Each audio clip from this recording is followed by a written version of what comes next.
Mpenzi mtazamaji wa D&A TV, hapa niko na mwanakamati wa maandalizi ya huu mkutano wa UWT. Hongera sana. Tunashukuru sana. Jambo limekuwa kubwa sana. Kwa nini mlifurahia kuandaa nyie kama UWT sherehe ya tunaenda na mama? Cha kwanza kabisa sisi kama UWT kata ya Mbweni, kwanza mama ni jirani yetu, ni mkazi mwenzetu katika kata hii ya Mbweni.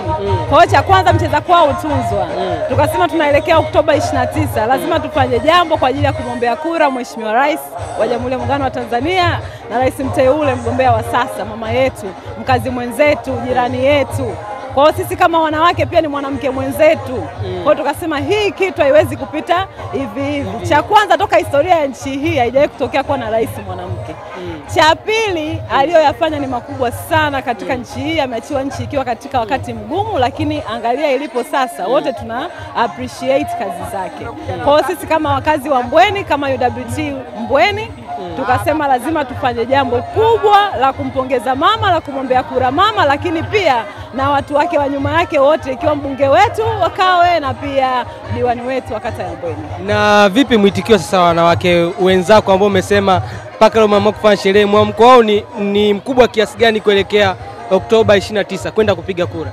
Yaani cha kwanza kama ulivyosikia wameshasema tunaenda na mama. Yaani tutaamka asubuhi mwendo wa Samia, tunakwenda na mama, tunakwenda kupiga kura. Hilo ndio ukubwa walilolisema wanawake wote wa Mbweni. Kwa hiyo ndio tukasema jamani, tukienda kwenye vikao watu wanasema tutaenda kupiga kura, tunaenda kumpigia mama kura. Kwa sisi tunaenda na mama, hii ni kweli kabisa. Sisi kata ya Mbweni tunakwenda na mama na tunampigia kura za kutosha, za kumwagika. Kama ulivyoona makapu yale ya kubeba kura zimwagike, za mbunge, za diwani na rais wetu.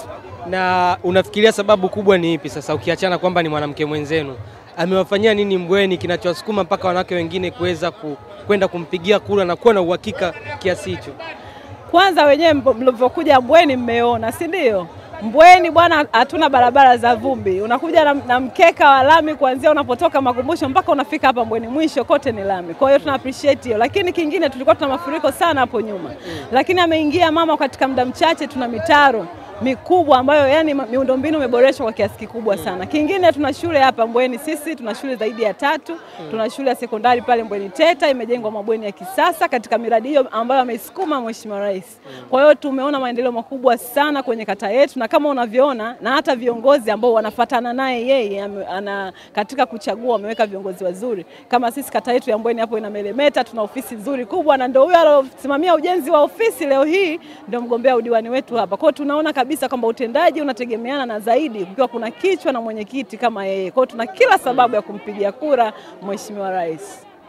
Nikushukuru sana. Asante sana. Sasa unawaambia nini sasa Watanzania wanakutazama sasa? Wewe kwa kata yako ya Mbweni umemaliza, kwa Tanzania nzima unasemaje? Mimi nawaambia Watanzania, cha kwanza kabisa wasifanye makosa. Wasitishike na maneno ya watu ambao wanagaagaa huko mtaani, ambao hawajui hatima ya nchi hii na hawajui nchi ilipotoka. Kama siku ya leo ni Nyerere Day, hawa wazee wetu kwenye kutafuta uhuru na amani katika nchi hii walipambana sana. Wengine walipoteza maisha, wengine walifanywa vitu vibaya na vikubwa, lakini nchi iko hapa leo. Kwa hiyo wasihangaike na maneno ya watu ambao wanaashiria vovote vile kupoteza amani, lakini zaidi watumie haki yao ya kimsingi kabisa, haki ya kupiga kura na kumchagua kiongozi bora ambaye wanamtaka, na kiongozi tunamuona kabisa Dr. Samia ni kiongozi bora na anafaa kwa kuendeleza ili gurudumu la miaka yetu 5 ya maendeleo. Asante sana. Asante pia.